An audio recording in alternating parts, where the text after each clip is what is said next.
let's start today by putting you, the listener, in a scenario that I'm almost positive you've experienced within, like, the last week. Oh, at least once this week, probably more. Right. So you're sitting at your desk. You have this absolute ocean of browser tabs open, like so many that the little icons have just entirely disappeared. Oh, I know that anxiety. Yeah. Just tiny little slivers at the top of the screen. Exactly. And your shoulders are hovering somewhere around your ears because you're already stressed, you're behind on your actual job, and suddenly, ding, a direct message from a colleague slides onto your screen. The dreaded notification. Yeah. And they are asking if you could possibly take on just one more, quote unquote, quick project. Or maybe it's not even work. Maybe it's a friend texting you, inviting you to this elaborate weekend event that you have absolutely zero interest in attending. Or, perhaps most stressfully, your manager drops by your desk. Oh, the drop-by. Yeah, The drop. and they ask if a massive complex analysis will be ready by Thursday, which you know is mathematically impossible. Literally impossible. So in your head, the sirens are blaring. Your internal monologue is just screaming, I can't, do not do this. But then, almost as if like an unseen force has hijacked your vocal cords, what comes out of your mouth is absolutely. Right. Sounds great. I'd love to. You agree to it. And then, a millisecond later, you're just consumed by this private, agonizing regret. It is an incredibly familiar feeling. That specific moment where your conscious mind is fully aware of the reality of your limits, but your mouth just completely overrides that data. And you were just left holding the bag. Exactly. Yeah. And we see this across every demographic, every profession, every age group.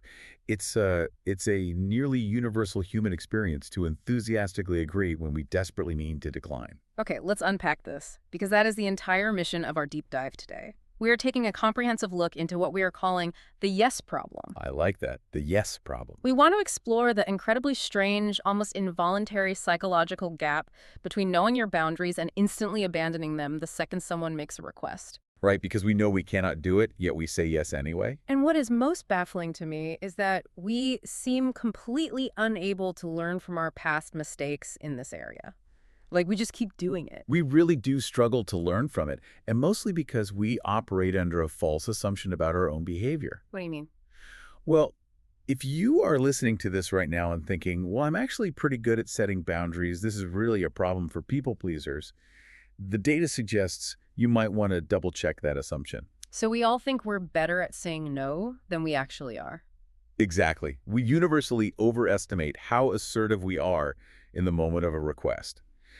There is this landmark study that looked exactly at this phenomenon. Okay. And researchers didn't just ask people how often they said yes in general.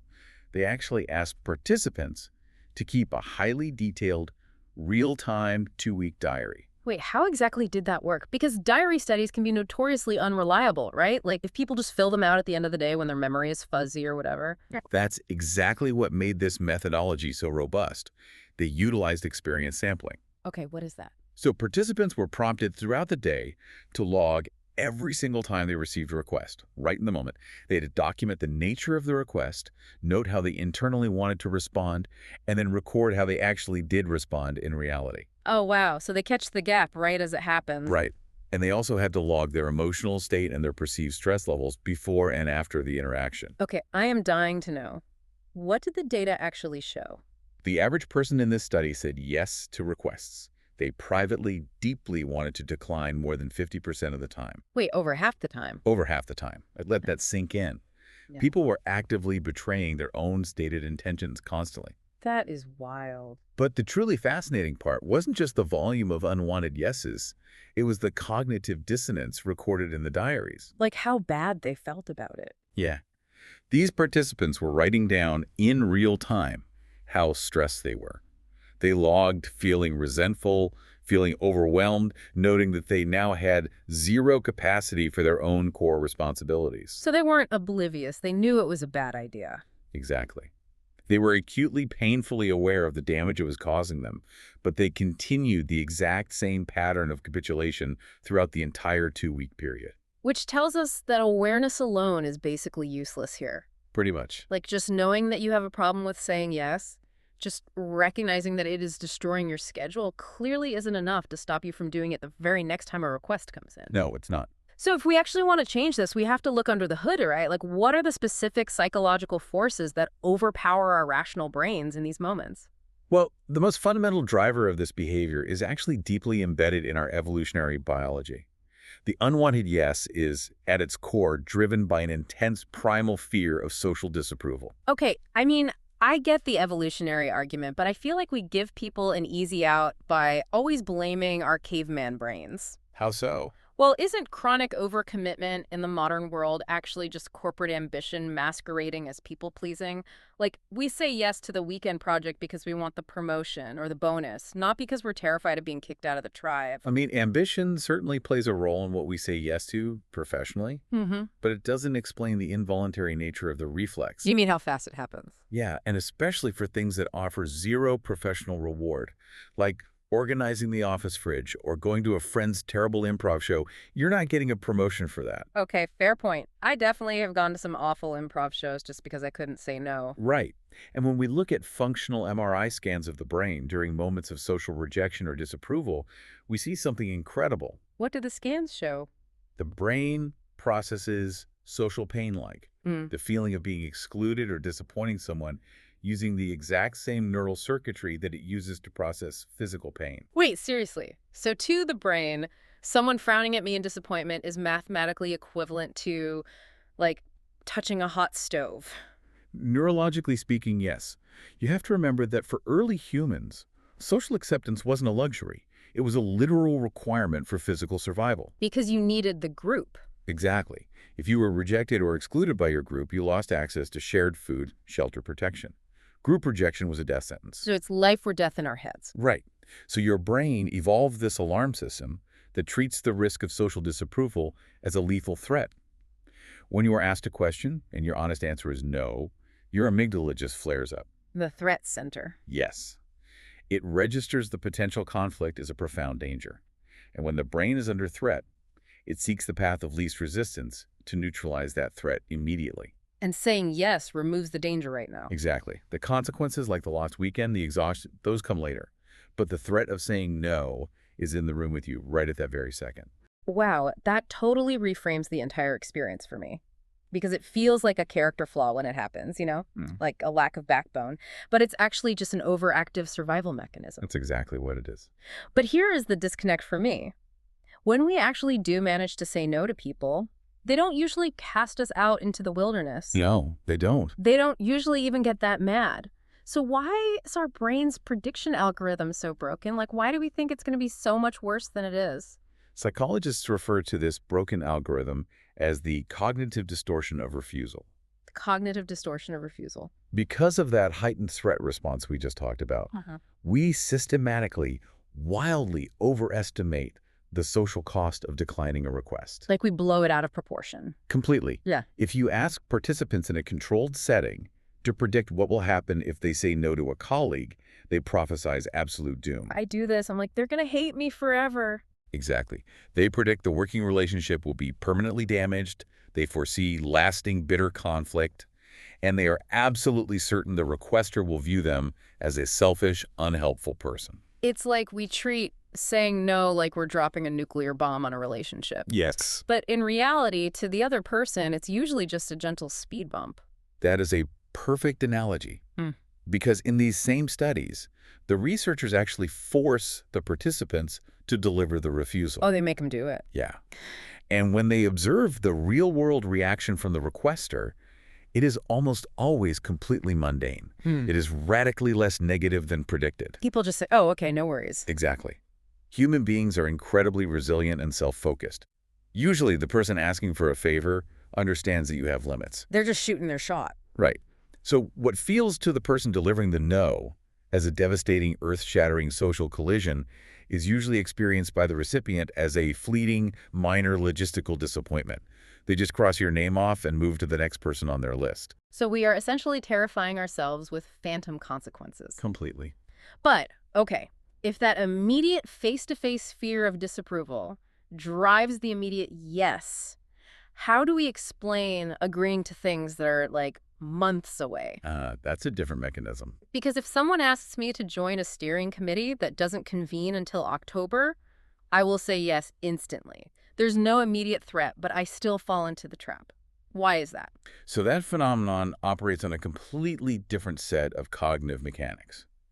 That is what we call the optimism bias regarding future capacity. The optimism bias, I feel like I know exactly where this is going, and I really don't like it. You're probably right. When someone asks you to commit to something 3 or 6 months from now, you aren't actually consulting your current reality. No, I'm definitely not. Right. Your brain engages in a fascinating act of dissociation.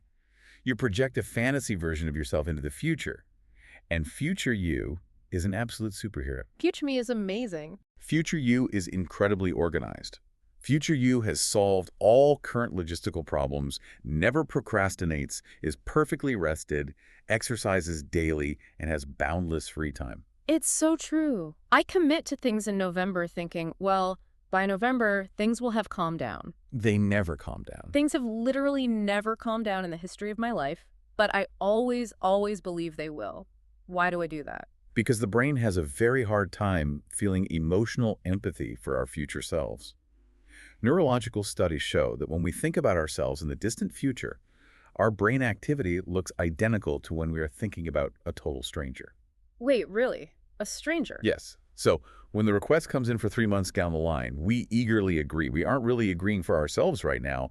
We are volunteering this imaginary, highly capable stranger. We're basically throwing some other guy under the bus. Basically, we think, sure, I can't do that today, but future me will handle it easily. But you are setting a psychological trap. Because 3 months later. Because 3 months later, the deadline arrives. And future you didn't magically appear.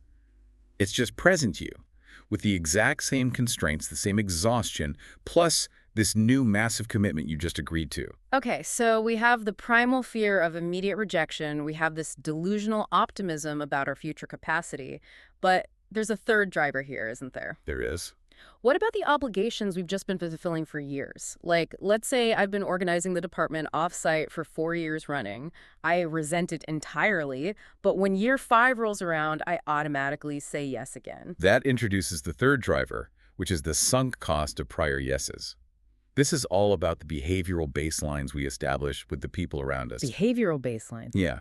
You see, the very first time you say yes to a new request, it's relatively easy to reverse your position the next time. You haven't established a pattern yet. Right, it's just a one-off. But if you have said yes to every single optional brainstorming session, we've organized that offsite for 4 years, you have built a dense psychological architecture of expectation. I've essentially trained them to treat my yes as a fixed variable in their planning. Like, oh, they'll do it. They always do it. Exactly. So the first time you finally decide to say no, it doesn't just feel like declining a single isolated task. It feels like a major declaration. It feels like a rebellion. It does. It feels like a profound withdrawal of your typical support. The psychological cost is incredibly heavy because you aren't just battling the discomfort of one refusal. You are fighting against the massive accumulated momentum of your entire history of compliance with these specific people. Which means when I finally say, actually, I can't do the offsite this year, they don't just hear no offsite. They hear, I am changing the fundamental terms of our relationship. Precisely.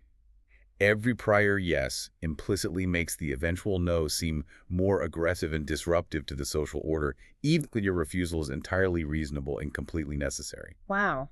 So all of these forces, evolutionary dread, optimism bias, behavioral momentum, they all push us into this posture of constant They're accommodation. very powerful forces. And we justify it, don't we? Like we tell ourselves, oh, I'm being a team player. I'm being helpful. I am the reliable one.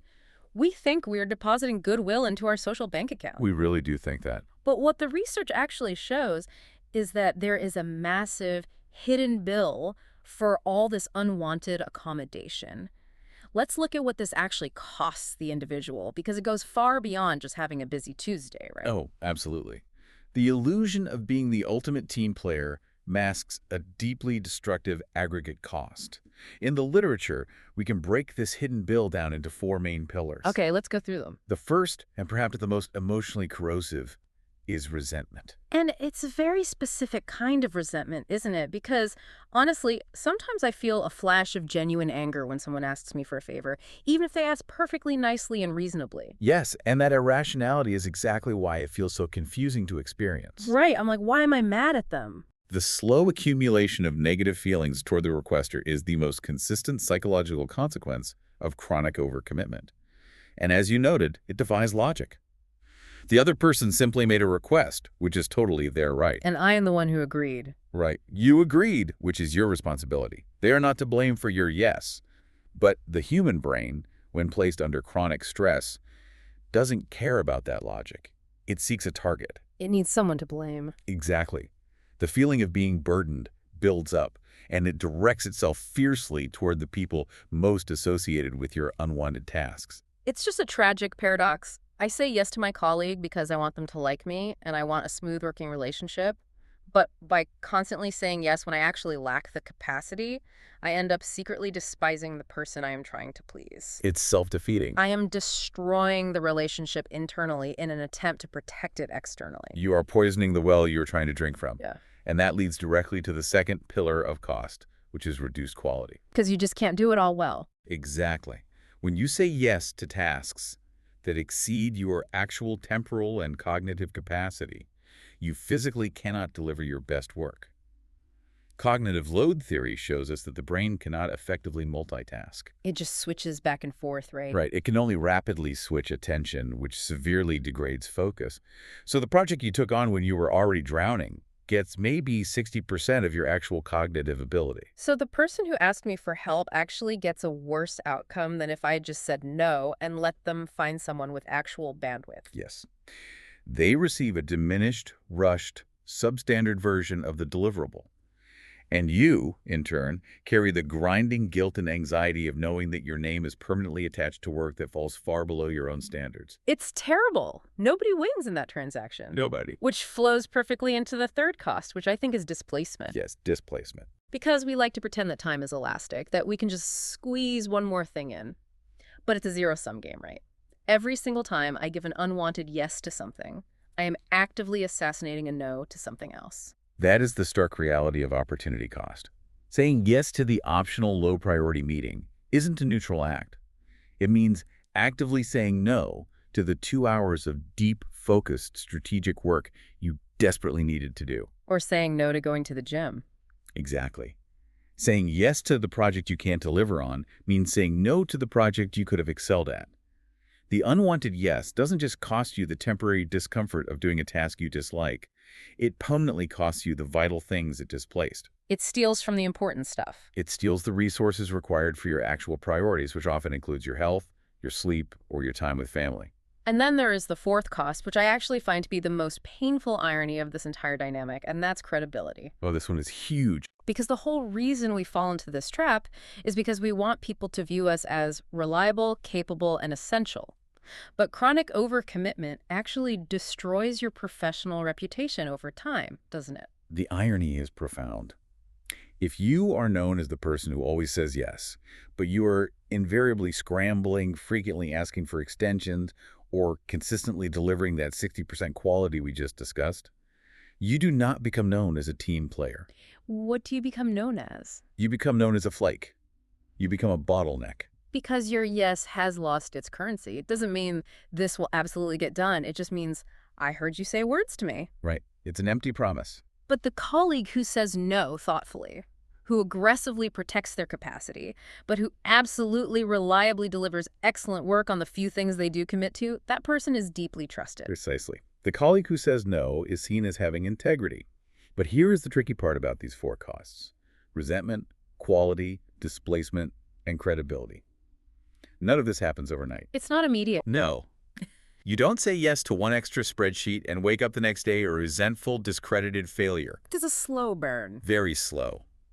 Therapists and organizational psychologists actually use a specific clinical concept for this trajectory. They call it the slow emergency. The slow emergency. I really like that phrase. It implies a disaster that you can't see happening until it's too late. Exactly. Think of it like structural metal fatigue in an aircraft wing. Every time a plane flies, the pressurization cycle puts microscopic stress on the aluminum. You can't see the damage with the naked eye. The wing looks perfectly fine. The wing looks completely fine, and it performs perfectly fine for thousands of flights. But the structural integrity is decaying a fraction of a percent at a time.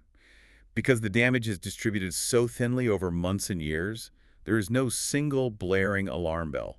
So every individual yes feels totally manageable in isolation, like it's just one coffee or it's just one quick proofread. It feels like a minor stress, not a catastrophic failure. But the compounded pattern is structurally unsound. The person trapped in the pattern rarely sees the overarching reality until the mental fatigue reaches a critical threshold and the wing simply snaps under normal flying conditions. The wing just falls off. Right. The slow emergency suddenly violently becomes a fast emergency. It manifests as profound physiological burnout, a massive public failure on a key deliverable, or a sudden, seemingly out-of-nowhere rupture in a major relationship. It's the dynamic where someone finally quits their job or a partner asks for a divorce and the overcommitter is completely blindsided. Where did this come from? But the reality is the fracture has been widening silently for a decade. Exactly. This is why learning to say no isn't just about time management. It is a fundamental risk mitigation strategy for your entire life. I couldn't agree more. But, if we look beyond just the individual psychology for a second, we run into this fascinating layer of complexity. Because this pressure to comply, this fear of the word no, it doesn't exist in a vacuum. No, it's heavily social. It is heavily mediated by culture. The rules of refusal change dramatically depending on where you are in the world.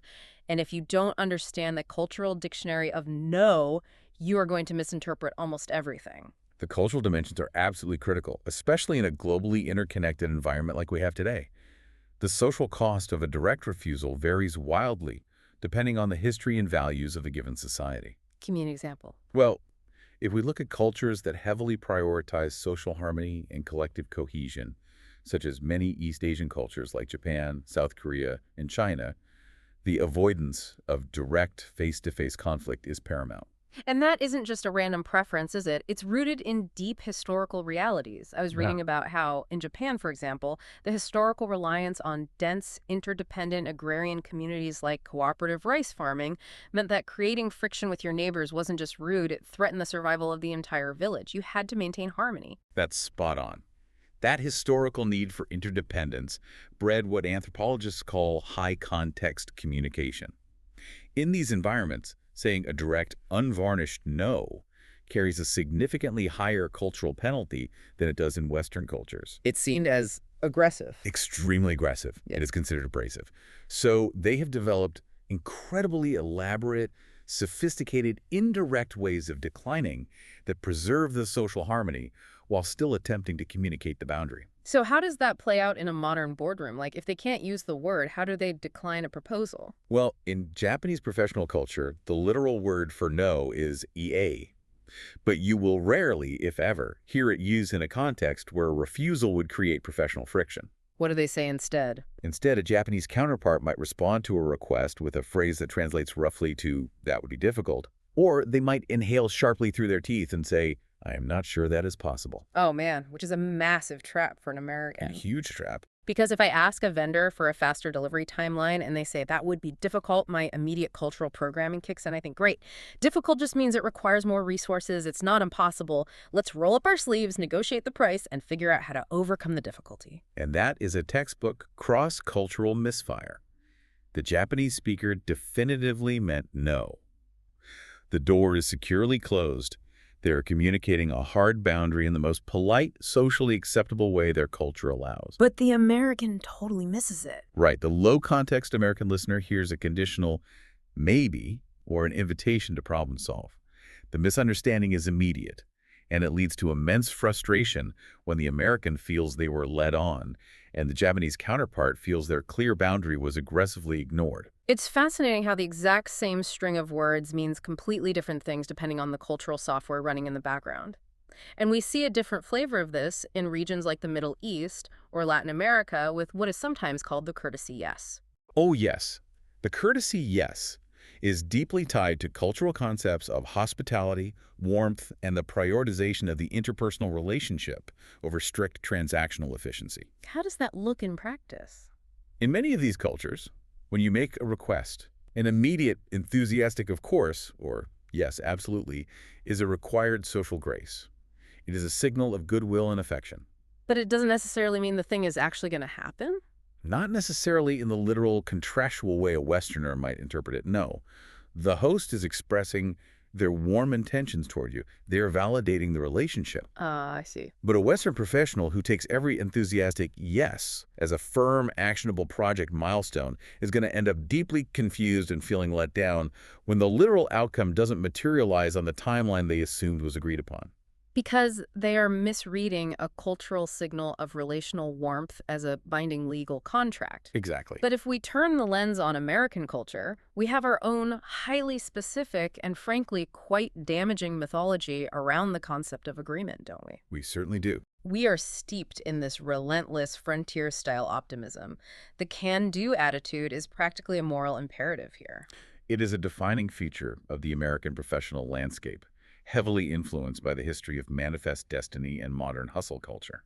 The underlying cultural belief is that all obstacles are temporary, resources can always be stretched, and the default admired response to any challenge is enthusiastic compliance. Right. The person in the corporate meeting who immediately says, I can make that work, I'll figure it out, is culturally celebrated as a high performer. They are the ones who get the promotions. Always. But the person who looks analytically at the spreadsheet, maps out the resources, and says, actually, based on the math, achieving that by Q3 is not possible, carries a deep professional stigma. They are labeled a bottleneck, a complainer, or worst of all, not a team player. Which means that saying no in an American office carries an amplified systemic penalty. You aren't just fighting the universal human fear of social disapproval we discussed earlier, you are also fighting the cultural stigma of being seen as a negative, stagnant force in a relentlessly positive, growth-obsessed environment. It's a double whammy. It is. It makes American professionals profoundly susceptible to the overcommitment trap because the culture actively punishes realism. And the ultimate irony here goes right back to the credibility issue we talked about. This cultural pressure to always say yes creates entire organizations filled with people who agree to absolutely everything, and as a result, they deliver absolutely terrible, delayed outcomes. Yes. A culture that demands a yes, regardless of reality, practically guarantees systemic failure. Because reality, physics, and time cannot be overridden by enthusiasm. The organizations that actually succeed long-term are the ones who engineer cultures where no is an acceptable, safe answer, because only then is a yes actually tethered to reality. Okay, I want to touch on one more cultural dictionary before we move on to the practical advice, because we absolutely have to talk about the British. Oh, British indirectness, it's legendary. If Americans are aggressively literal and optimistic, the British code for refusal is an absolute art form of indirectness and class-based politeness. I once worked with a London-based agency, and I spent 3 weeks thinking a project was moving forward before I realized they had rejected the proposal on day one. That is so common. The British communication culture utilizes a highly sophisticated set of indirect formulations. The goal is to preserve the dignity of both parties and avoid any unseemly display of direct confrontation, which is historically viewed as vulgar or lower class. So they just speak in code. Yes. For non-native speakers, learning to decipher this aristocratic code is essential. Okay, let's run through some translations because listeners need to know what they're actually hearing. If a British colleague says, I'm not sure that's going to be possible. What they mean is definitively and unequivocally no. Okay. What if they say, that might be a bit of a challenge? That also means no, and it is unreasonable of you to ask. Wow. Okay, what if I pitch an idea and they say, well, it's a very interesting idea. Oh, that translates to no, and it is likely a spectacularly bad idea. See, this is exactly what happened to me. They told me my proposal was very interesting, and I went back to my team in the US and told them we nailed the pitch. You thought you won. I totally did. Okay, what about this one? Let me see what I can do. That sounds promising. That sounds like they are going to investigate options. No, that translates to probably no, but I want to delay the awkwardness of the formal rejection, so I will come back to you later. Just kicking the can down the road. Exactly. And my personal favorite, usually delivered at the end of the meeting, we should revisit this at a later date. I'm assuming that means we will never ever speak of this again as long as we both shall live. Precisely. The issue arises when a naive listener takes, let me see what I can do, as a genuine commitment to act. The British colleague is not trying to be evasive or deceitful. They think they're being polite. Yes, they are declining in the culturally appropriate way that shows respect for the relationship. But the listener who doesn't know the code is doomed to repeated, agonizing disappointment while they wait for action that was never promised. It's a total linguistic minefield. So if we've diagnosed the problem, we understand the massive physiological and professional costs, and we recognize the cultural pressures pushing against us. How does an individual actually short-circuit this in a real-time conversation? This is where we get to the tactics. Right. Let's move into the architecture of refusal. How do we actually do this? And the golden rule, the foundational premise that underpins everything else we're going to discuss today, is that no is a complete sentence. That is the most liberating yet difficult concept for chronic overcommitters to grasp. You do not owe anyone a justification for your refusal. But it feels like you do. It does. But you do not need to provide an airtight, logically sound, legally defensible reason that the requester can then evaluate and approve. But the instinct is always to over-explain. If someone asks me to help with a weekend project, I feel this overwhelming, panicked urge to say, I am so sorry, I would love to, but I have this deadline for Sarah on Tuesday, and my dog has a vet appointment, and my car is making a weird noise, and I haven't slept. Excuse dump. Yes. I feel like I need to pile up enough excuses to prove that my no is valid. And that instinct is completely counterproductive. Because detailed justifications fail on two fronts. First, they loudly signal emotional anxiety. A long, rambling explanation tells the requester that you feel guilty, that you are unsure of your ground, and that your boundary is weak. So they smell blood in the water. Basically. Second, and much more importantly, from a tactical perspective, every single excuse you provide creates surface area for negotiation. Surface area for negotiation. Explain the mechanics of that. When you offer a specific logistical excuse, you are inviting the requester to solve that specific logistical problem. If you say, I can't help with the report because I have strict hard stop at 3 p.m., the requester, who just wants their problem solved, will immediately pivot and say, oh, no problem at all. We can just jump on a quick call at 3.15 after your hard stop. No, no. Or if you say, I'm too busy this week, they will say, perfect, let's schedule it for first thing Monday morning. You have literally handed them the tools to dismantle your boundary. So by trying to soften the blow, I've turned a simple refusal into a scheduling negotiation that I am eventually going to lose. Exactly. An elaborate no is an invitation to debate. A clean, firm no eliminates the surface area entirely. The person who calmly says, no, I can't take that on right now, without offering a litany of excuses, is in a vastly stronger, safer position. So we need to keep it clean, but we also don't want to sound like aggressive robots just repeating the word no to our colleagues. We need linguistic templates. How do we structure these sentences in English so they are clean but professional? There are several highly effective templates you can use, depending on the operational context. The first is the direct refusal with brief, unarguable context. This is your workhorse. How does it sound? You say, I can't take that on right now, I don't have the capacity to do it well, or that's not going to work for me, I need to protect my focus time today. It is clear, it is professional, and crucially, it is unarguable. No one can logically debate your own internal assessment of your capacity. It grounds the refusal in an objective reality rather than a personal rejection. Okay, what if I genuinely do want to help, but I just cannot take on the massive scope of what they are asking for? Then you deploy the no with an alternative. You establish a firm boundary on the main request, but you offer a smaller, controlled piece of labor that fits your capacity. Like what? I can't do the full project analysis, but I can review the final output document on Thursday if that helps. Or, I can't attend the 2-hour strategy meeting, but I can send my bullet points beforehand. Oh. You are being collaborative, but strictly on your own terms. You control the scope. That's incredibly useful for team environments. What if the request comes from someone you really respect, or a relationship you want to carefully nurture, but you still absolutely have to decline? That calls for the no with acknowledgement. You validate the importance of the request or the relationship before laying down the boundary. Can you give an example? Sure. I really appreciate you thinking of me for this committee, but the honest answer is I can't commit the time required to do it justice right now.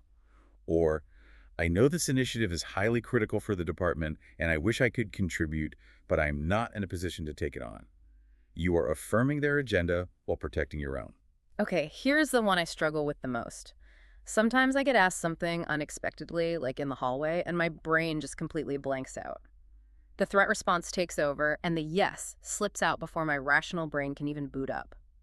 Is there a way to short-circuit that immediate physiological reflex? Yes, and that is where the soft no that buys time is essential. When you feel that panic response, when you feel the pressure to comply immediately, your only job is to delay the interaction. You do not need to make a decision. You only need to create space. So what do I say? You say, let me check my capacity and come back to you by tomorrow morning. Or, I need to look at my current commitments before I can give you a firm answer. It stops the immediate reflex from dictating your behavior. But there is a massive trap hiding in that strategy, isn't there? A catastrophic trap. Buying time only works as a boundary strategy if you actually use the purchase time to formulate and deliver the formal no. If you use it simply as an avoidance tactic because you are too terrified to say no today and then you cave and email them a yes tomorrow morning, you haven't set a boundary. What have I done? You have just executed a very slow, agonizing, drawn-out yes. I've prolonged my own suffering. Okay, one more template.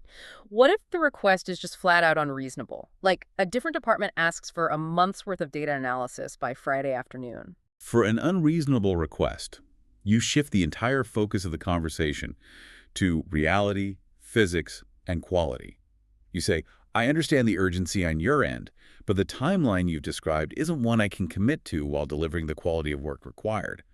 Or, I want to be completely honest with you about what is realistic here, rather than promise something I physically cannot deliver. Oh, I like that. It instantly positions you as the grounded, honest professional in the room and subtly highlights the unreasonableness of their ask without attacking them directly. Now, regarding how we structure these conversations, I have to bring up a classic management technique. When we are taught how to deliver bad news or criticism, we are almost universally taught to use the feedback sandwich. Of the sandwich. The negative-positive structure. You give a compliment, you slip the no or the critique into the middle, and you quickly end with another piece of glowing praise. Does that cognitive structure work for setting boundaries? I cannot emphasize this forcefully enough. The feedback sandwich is a psychological disaster in this context. It must be entirely abandoned when it comes to setting boundaries or refusing requests. Wait, really? Because people love the sandwich. It feels so much softer and more polite. It feels less aggressive. It feels softer for the person delivering it because the praise at the beginning and the end assuages their own anxiety about being disliked. But for the listener on the receiving end, it is cognitively deeply confusing. How so? Burying a clear refusal between two thick layers of glowing praise completely dilutes the core message. It exploits two cognitive biases, the priming effect and the recency effect. People remember the first thing you say and the last thing you say. Let's look at the mechanics of this in a real scenario. Imagine a manager is denying an employee a requested promotion. Okay, a high-stakes refusal. Using the sandwich technique, the manager says, listen, you do absolutely fantastic work, and I really value your incredible contributions to the team. Now, I'm not going to be able to give you that promotion this quarter, but I think you have a remarkably bright future here, and I am deeply committed to your long-term development. Honestly, if I am the employee walking out of that room, I feel pretty great. I'm thinking, wow, they love my work. I have a bright future. The promotion didn't happen today, but it is totally happening next quarter. It's practically guaranteed. Exactly. The positive framing completely dominated the interaction. The no was swallowed whole. As the manager, you created false hope. You signaled deep uncertainty about your own refusal, and you guarantee that you're going to have this exact same painful conversation again in 3 months because the employee didn't actually hear the boundary. So what's the alternative? A clear, kind, direct no, delivered with genuine warmth but without the confusing contradictory bread of the sandwich, is infinitely kinder and vastly more effective. Clarity is the highest form of professional kindness. But words are only half the battle, right? We also have to talk about the physical mechanics of delivery. Because if I use the perfect linguistic template, if I say, I don't have the capacity to take that on, but my physical body is screaming, please don't be mad at me, the boundary is going to immediately collapse. The physical integration is crucial. Saying no is an act that requires alignment between your prefrontal cortex and your autonomic nervous system. Your body is constantly broadcasting a massive amount of metadata alongside your words. And people pick up on that. Human beings are evolutionarily wired to prioritize nonverbal signals over verbal ones. When your words project confidence, but your body language leaks anxiety, the listener will always subconsciously trust the body. The body wins every time. So what are the specific physical cues, like the autonomic leakages, that destroy the authority of a refusal? If I have the script down perfectly, how can my nervous system still betray me? The most common physical undermine is the avoidance of eye contact. When you look down, look away, or suddenly find your notebook incredibly fascinating right as you deliver the word no, you are signaling submission, and deep insecurity. Guilty of that one. Another major failure point is vocal inflection. If your voice pitches up at the end of the sentence, I don't think I can take that on right now, Hmm. you have linguistically turned a declarative boundary into a question. You are subconsciously asking the requester for permission to say no. And nervous laughter. I catch myself doing that. Haha, yeah, my plate is just so full I can't do it. Haha. It sounds like I'm telling a joke or I'm apologizing for my own existence. That's a huge one. Fidgeting, physically contracting your posture to make yourself smaller, speaking at a much faster rate than your normal baseline. These are all glaring anxiety signals. They tell the requester that your no is incredibly fragile, and that if they just apply a tiny bit of pressure, you will fold. So how do we physically ground the delivery? How do we align the body with the words? You need to consciously adopt physical signals that match the calm authority of the script. Maintain steady, relaxed eye contact. Not a hostile, unblinking stare down, but simply maintaining the human connection while holding the boundary. Okay, steady eyes. Adopt a settled, upright posture. You take up your normal, rightful amount of physical space rather than shrinking. You use a calm, even tone of voice, deliberately dropping the inflection at the end of the sentence to signify a full, non-negotiable stop. And most importantly, you pause for just a beat before speaking. Just a moment of silence. You do not rush to fill the silence. That 2-second pause projects immense, grounded confidence. So we have the evolutionary theory, the hidden costs, the exact scripts, and the physical posture. Let's take all of this theory and navigate the actual minefield. Let's apply these tools to the specific, high-stakes, real-world relationships that listeners are navigating every day. And let's start with the absolute hardest one, the manager. It is universally the most difficult, and for entirely valid structural reasons. The power dynamics are profoundly real. Your manager directly controls your livelihood, your compensation, your career trajectory, and your daily stress levels. Yeah, you can't just ignore that. Furthermore, the cultural norm in almost every corporate hierarchy is that when a manager makes a request, it is an instruction, not an optional invitation. Exactly. That shifts the burden entirely. If my boss asks me to run an analysis, I can't just use the direct template and say, that's not going to work for me. I'm protecting my focus time. I'd be fired, or at least heavily penalized. But does pushing back risk making the manager feel like you're just dumping the problem back on their desk? It does if you do it poorly. You cannot simply refuse the task. But you also shouldn't blindly say yes if you are already at maximum capacity, because that leads to the reduced quality failure we discussed earlier, which will also get you penalized. So what's the middle ground? Here is the operational mechanism you must understand. Managers frequently make requests in an informational vacuum.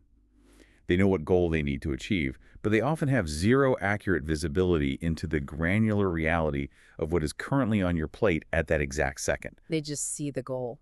Therefore, a refusal that includes an honest, transparent accounting of your competing commitments is not insubordination. It is actually highly professional upward management. How do you frame that practically without sounding like you are just whining about being overworked? You reframe the conversation entirely. You move it from a question of willingness to a question of capacity and quality. You say, I absolutely want to make sure I deliver this well. Can we take a moment to look at prioritization? I currently have project X, Y, and Z on my desk for this week, and I am not sure I can take on this new request without one of those existing priorities slipping past the deadline or dropping in quality. That is brilliant. You aren't saying the word no. You are inviting them to do their actual job, which is managing organizational priorities. Precisely. It is an invitation to make a joint strategic decision based on physics. You are communicating, I am a dedicated, high-performing employee who cares deeply about the quality of our output, and here are the physical constraints of my time. It takes the emotion right out of it. You see, saying, I don't have the capacity to do this without moving something else is a practical, objective constraint. Saying, I don't want to do this is a personal preference. A manager can, and often will, override your preference. A competent manager cannot override reality. You present the reality, outline the trade-offs, and let them make the executive choice. That immediately makes the conversation collaborative instead of combative. Okay, what about the colleague? A peer. There is less formal hierarchical power dynamic, but the social capital is really on the line here. You have to sit next to this person every day. The peer refusal is emotionally difficult because the fear of immediate social friction is so high. Here, the strategy is to pivot the rejection into a collaborative problem-solving session. How does that sound? You use the no with acknowledgement template, but you add a specific forward-looking ending. You say, I really want to support you on this, but the honest answer is, I am not in a position to do it justice this week. Could we spend 5 minutes right now figuring out another solution together? So I am rejecting the specific task, but I am fiercely protecting the relationship. Exactly. You are declining the specific labor they asked for, but you are remaining an active partner in their success. You might help them brainstorm who else in the department has the specific expertise, or suggest an existing software resource they haven't thought of. You aggressively protect your own time, but you preserve the interpersonal alliance. Okay, let's look at a scenario with high commercial risk. The client. Saying no to a client feels terrifying to most professionals because the client literally pays the bills. If a major client calls and says, we need this massive new feature added to the scope by Monday, the immediate instinct is to promise them the moon, even if it means ruining the team's weekend and delivering a buggy, broken feature. It feels commercially riskier, but there is a profound psychological dynamic at play with client relationships that we often ignore. Clients usually have a much clearer, more cynical understanding of the transactional nature of the relationship. They know that what they're asking for costs resources. Right, they aren't naive. And because they live in a commercial world surrounded by vendors and suppliers who constantly overpromise and systematically underdeliver, an honest, well-framed no can actually build immense, unshakable trust. Trust. From telling them they can't have the shiny thing they want. Yes, if the mechanism of the refusal is framed around protecting their investment, you say, I want to be completely transparent with you about what we can deliver at the quality standard you expect within this incredibly tight timeline. What you have described is simply not achievable with the resources available without compromising the integrity of the build. However, here is what is achievable by Monday, and here's what would need to change budget, scope, or timeline to get you the full request. I totally see the mechanics of that because the client who hears that thinks, finally, a vendor who is telling me the actual objective truth. They realize you are protecting their project from failure, not just trying to flatter them in the moment. It instantly elevates you from a desperate order taker to an expert, trusted consultant. Precisely. Honesty and realism in client management are incredibly rare commodities, Yeah. and therefore they are highly valued. Let's do one more context, which is entirely outside of the corporate hierarchy, but causes an unbelievable amount of emotional agony. Social obligations. The diffuse, crushing guilt of skipping a party or a distant relative's wedding, or a neighborhood dinner that you really, truly don't want to attend. Social refusals carry a different, often heavier emotional weight because the obligation feels deeply personal and tied to our identity as a good friend or good family member. But the execution strategy requires extreme simplicity. The script is, I'm not going to be able to make it. I hope it's a wonderful night. That's it. I don't need to invent a fake food poisoning scenario or a sudden plumbing emergency or write a 3-page apology letter. You absolutely do not, and you shouldn't, because lies create secondary anxiety. You do not need to provide a competing high-status obligation to prove your absence is legitimate. You do not need to perform theatrical levels of distress to match their enthusiasm for the event. A warm, genuine, brief refusal is entirely sufficient. But the guilt. Even if I use that perfect, clean script, I sit at home on my couch feeling terrible that I let them down. I feel like my absence ruined their night. That guilt is the crux of the issue. We have to rationally recalibrate that emotion because it is wildly disproportionate to the actual reality of the event. We all suffer from a psychological phenomenon called the egocentric illusion. The egocentric illusion, what is that? We genuinely believe that our presence is the absolute linchpin of the gathering. We think our absence will leave a gaping, mournful hole in the party. And what's the reality? The reality is the party went on just fine without you. Other people attended, they drank, they talked, they had a great time. You were a minor absence in a minor social occasion. Wow. A minor absence and a minor social occasion. That is both incredibly humbling and deeply freeing.